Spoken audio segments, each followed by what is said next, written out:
a lot of us, we grew up in environments where we weren't taught how to manage our emotions. We weren't taught what an emotion even is or Mm. how that feels in And a our lot of people body. are suppressing it. Yeah, yeah, Mm. because we don't, we if we're not taught how to cope with something, then we end up finding our own ways to cope, and oftentimes that's through ways that are unhealthy for Mm. us and that build walls and that, like you say, that suppress things. And what actually happens is when we don't heal or process that emotion or energy, it gets stored in our body, and we unconsciously we hold on to that energy because it's not been transmuted. So if something's not been let go, then it has nowhere else to go other than our body. Okay.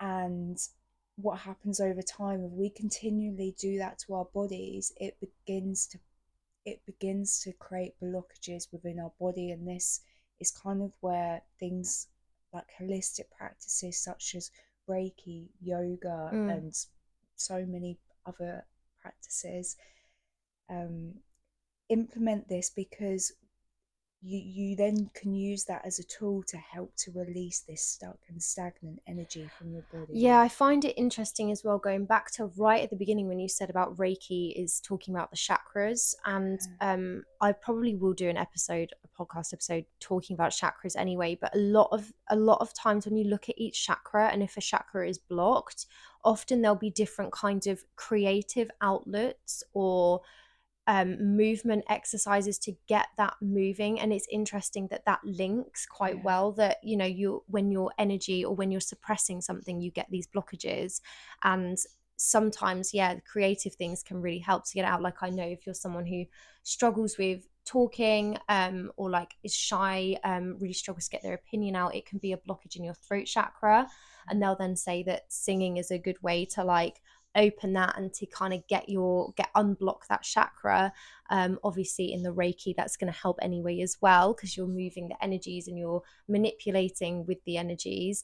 But it's interesting that you need these outlets to unblock things, but I guess Reiki just kind of helps everything along its way. And I guess it helps you yeah, find it as well, yeah, because you're going to be able to narrow it down, especially with some weird things like, I think guilt is correlated with your base chakra, but or root chakra, but I might be wrong. So it's again, like there's certain things that you might feel and then go, well, what chakra is that, or where is that in the body, or how do I unblock it? And that's where Reiki can come in so much. It's really handy, because you're then, a practitioner is going, okay, so this is where I'm feeling something, this is what you could do. And it's like helping to guide you along that path. And I guess then tarot reading does the same thing, yeah, because you're through a different way getting these cards through that help you to grow, to change, to find what you need and to find what you're looking for. And it's all through emotion. yeah, That's yeah, insane. yeah. I But get why you wanted to talk about that now. um, but yeah, like what you were saying, like so these are just tools. So I love the example you use of singing if you've got a blockage in your throat chakra. So it's not just, you don't have to go and spend money to have treatments. You can 100%. do things for yourself that are going to help to unblock these things. And the more you learn about your body and about the chakras Mm. and um, how they work, the more you can help yourself in Yeah, turn. So yeah, definitely. This is where yoga works quite well, because yoga is, and I talk about this a lot on this podcast and my channel, yoga is not just movement. Movement is a tiny aspect, although the movement is really good, because from a physical sense, you learn where the imbalances are in your body. When you start going into like all the other massive parts of it, you learn where the imbalances are, not just physically, but mentally and spiritually. And yeah, so that's, it all kind of ties in really, doesn't yeah, it? absolutely. So what do you do with doing all of these treatments, or giving like Reiki treatments and tarot card reading treatments? They deplete a lot of your energy personally. So how do you cope with that? Because that, I know from, again, like being a masseuse, a yoga teacher, you are constantly giving. What Mm. do you do to kind of help yourself keep grounded, to not take other people's energy in, and to keep yourself kind of at an even keel, because you're really working in energies like more than any other practice there is, really? I think it's a really good question, because it is something that is quite hard to do, Yeah, you got to especially learn when, it. yeah, you do. And the thing is, it's not just in Reiki. When you're in any field where you're giving to people, you do end up depleting yourself if you don't have routines or habits in place that help to bring you back to yourself. So what do you do, So if you're happy to share? yeah, yeah. So I one of my main things actually, especially with after a day of doing Reiki sessions, I always like to have a shower at the end of the day, because for me that's like you're washing it away and you're cleansing anything you're I holding love on that. That's so to. simple but And so yeah, effective. and it really is, and it's like you are just washing the day away, cleansing it, just yeah, being in warm water is always healing. So Okay, yeah. yeah, that's quite good. Yeah, I love that. Anything else that you do at all? It's like I've known people wearing crystals. Supposedly, or especially like quartz crystals, meant to be good for kind of like absorbing and deflecting. Black Yeah. obsidian's good for deflection as well. Do you do anything like that? Yeah, so I've always got crystals on. I don't think you've probably Yeah. ever seen me She, without if crystals you on. guys can't see, but she's got crystals all over her arms. Like she's got one on a necklace. She's got about 800 bracelets on with different crystals. Getting that protection. Even your earrings have got amber in them. Yep, I love that. Nothing is going to get through that. She's got that armor on. Oh, and I think this is it as well. Like you can use things such as um, crystals to help to give you boost or energy or courage or confidence, whatever it is. Like you can set an intention, and just by having that intention in mind and kind of going about as if it already is, then it's going to bring that to you. Um, and I think with especially with the line of work that I do, it's so important to give back to yourself, because there is 100%. a tendency to just overgive and to just constantly work. And I find as well, what I've found in my job over the years that I've had to learn is when somebody, especially in yoga, where they're like, oh, my hip hurts or my knee hurts or my back hurts. As a masseuse, I get that all the time. And I'll be like, why don't you stretch? Oh no, I can't be bothered. And it won't just be that, it will be like it's almost like I've got the key and I've got the answer, but they don't listen. And you have to learn, like, yeah, you can lead an elephant to water but you can't get it to drink. yeah, and that's That's so a hard true. pill to Yeah, swallow when you're in this profession, yeah, but it's so true. Like, yeah, so many people, you just think, God, if you just listen and do what the simple thing that I ask you to do yeah. or recommend you do, you'd have like a massive shift in your life. And the thing is, that's where we drain. That's where we can drain a lot of energy, because eh, like you say, like if it's good to show people the light, but it's up to them to go towards it. It's Yes. not our job, or it's not our responsibility for others to do And that. it's hard when you get someone that seems like they want to and they want to put the work in, Yeah, but then they repeatedly are coming back and they're just not doing it. It's the same as like if you went to a chiropractor or an osteopath and they or a physiotherapist and they give you exercises to make you feel better because you've hurt yourself and you don't do it. yeah, And then you're just spending money having this treatment, and it's the same. There's never going to be like a growth or any sort of linear line that comes to a form of healing. You're just in this, what is it, Albert Einstein says the definition of insanity is doing the same thing over and over again and yeah. expecting the same outcome, or expecting A a different different outcome. outcome. That's it. Yeah, yeah, Yeah. yeah, And that is so true. Like, if you're gonna have things like Reiki and tarot cards, yes, they are like lovely fun treatments to have, but I do think, especially if you're in a place of healing, they're not magic. You've got to put the work in yourself. yeah. Like, you're not gonna walk in, you might have an epiphany moment, but you're not going to walk in and be healed forever. Like, you have to do the work 100% yourself. agree. Yeah. Yeah, And yeah. what is your most important health and wellness tip for you? Like, if you could give one health and wellness tip to everyone listening, what would it be? Like, what is your top? Gosh. It doesn't have to be one. because I know like you go in the gym and obviously you do all these treatments as well. Like, what is your like, or a little favorite tip that you've got, something that you love? Okay, so if I had to say a number one tip, it would be balance. And that I is love such that. a it is such an umbrella term though, because balance looks so different for everyone, and it also looks so different for different stages of our life we're at. Yes. So it's not something we can always just stick with the same routine. Sometimes we have to make changes, and you have to be adaptable and flexible to what it is your body needs, what it is your mind needs. So it's being aware of what you need in the Mm, moment, and that's always, that's going to be different for different people.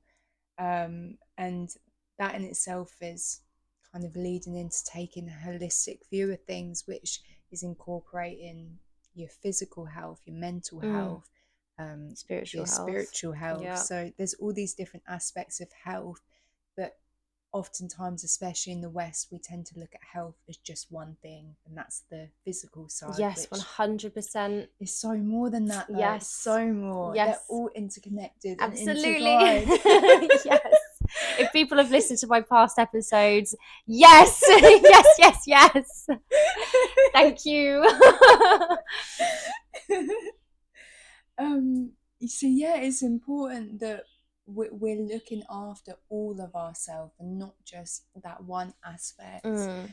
Um, and yeah, um, yeah, I think that's pretty That's your much, main yeah, goal. That's your yeah, main wellness tip. I yeah. love that. Have you got anything else that you want to add? Anything I've missed? Anything I should have asked that I didn't ask? Anything that you want to say? Any questions or anything? Um, She's ready. Here we she's ready. go. This Yeah. is going to be big. So I've actually just got a question for you. For me, Yeah. oh God, here we go. Just because I I see everything that you're doing at the moment, and I I just want to say, like, I think you're doing an incredible Oh, job. thank you. Not only does it take courage, but it takes a lot of discipline and willpower to, and trust and belief to Oh, bless you. maybe cut that a little bit out. No, no, Didn't no, mean to it's go there. true. No, that if you could sum it up, that would be how it feels. It's like swimming in a pool that you don't know where the bottom Yeah. is and you just have to keep going. I'm just curious as to what would be your tips for anyone that's either looking to start a business, or anyone that's wanting to pursue something that they feel passionate about. What would be your top tips? I'm one of these people that dreams really big, and I remember when I was a little girl, my uncle who lives in Australia, who I love so much, one of my favorite people in the entire world, bought me a birthday card, and it said on the front, "You're only as big as the dreams you dare to live." And I have been obsessed with that quote for such a long time. And I, for so many years, I wanted to do what I'm doing now. And I was worried about what people thought of me. I was worried about failing. And you've just do it. Like, honestly, it's so worth it. If you fail, so what? Like, what is the big deal if you fail? And if people say things, so what? That's their opinion. And the only reason I've been lucky, actually, since I've done this. I have not experienced any negativity, whether it's because I moved away from my childhood home and I'm literally have not got anything toxic. There is no one toxic in my life to bring that toxicity to me. But I've got such a good support system. But if you're someone who has something that they want to do, just do it. Because I wish I'd done this and started this years ago, when like I was 15, 13, when I wanted to start doing this. I should have done it then. um just go for it. Like, really, just go for it. Go all in. Absolutely give it your best shot and enjoy it. Yeah. Because that's one thing I'm trying to learn at the moment, is it's so easy to be like obsessed with a goal and like obsessed with hitting a mark, or like, and you don't realize when you're getting there. And I suffer with burnout a lot, and it's so easy to just like hone in on a goal and not see anything else. But yes, have that goal in mind and go for it, but just do it in a don't enjoy the journey of getting there, I think, as well. That's really beautiful. Thank you. Really like that. Yeah, you will get there. Everyone's gonna get there. And if you don't get to where you thought you were gonna get to, it's probably because it wasn't meant for you, and you'll find what you were supposed to find on the way anyway. So just because like you're dead set on a dream, you've got to be able or willing to shift that if needs be. Sometimes it's redirection. Absolutely. I mean, I tried with Instagram and TikTok for years, and it didn't get, if anyone, how people make it on Instagram and TikTok, I don't know. And then I was like, well, sod it, I'll just try with YouTube. And I don't know if it's luck, I don't know what it is, but it has grown, and it's like the only platform where it's worked. But the other two didn't, and I failed at them, and I felt like a failure for such a long time. But really, I just needed to pick myself up and go in a different direction. So it just wasn't meant to be. But Thank you. I love that question. That was so sweet. And thank you so much for coming on this podcast. Thank you for having me. Oh, I've loved it. I was so nervous to do this and like having a guest on. And I'm glad I chose you, and I'm glad you're here, and I'm glad you got to give us all your insights in life. Thank you so much. Thank you so much for having me. And I'm very, very grateful. And I hope this has been helpful. Yes. It certainly has for me, so thank you. Oh, bless your heart. And it has for me too. So if everyone wants to find you, Leia, where would they need to go? What's the best platform to get in touch with you? If they've got questions for you or anything like that, where should they be heading? So I am on both Instagram and Facebook, and my account is The Lavender by Leia. And you can find me on there, and hopefully on a few other platforms in the upcoming future. But, I will link those as time goes on. If you set anything new up, let me know, and I'll keep refreshing and linking. So you guys will always have Leah's up-to-date information on that. And you'll also do tarot card reading not necessarily in person as well, so anyone across the world. And do you do Reiki as well that way? Or I don't at the moment. That's fair enough. But so the tarot card reading, I know you definitely do online. So if you're across the world and you want to experience a tarot card reading with Leah, you can do. But you do work at the moment. Leah works in an osteopathy clinic in Mersey, England, Colchester, is Mersey and Colchester? Essex. Just like honing in. So that's another thing you could do as well. You could always, if you wanted to book an appointment and you're sort of nearby, feel free to send her a DM and she can get that sorted for you. I think that's everything. Thank you so much. Thank you so much. And I will speak to you guys next week. I haven't decided what the episode's going to be on yet. Maybe Chakras, seeing as we brought that in. Could be a good idea. And we'll definitely have you on again. We 100% need to do a tarot card reading. I think that will just blow everyone's mind. They'll be like, get me booked in. If you're looking to be a little bit freaked out, then that's the sort of video that I think you want to hop on. Okay, let's do that. We'll sort that out. So I hope this has showed you guys that Reiki and tarot card reading, although they're a little bit unconventional maybe and not talked about so much in the wellness world, that they really do have their place. They are incredible treatments. They're incredible things to have done, and they can really help you to kind of find what you're looking for and help you to get onto the right track, feel a bit better about yourself, align yourself.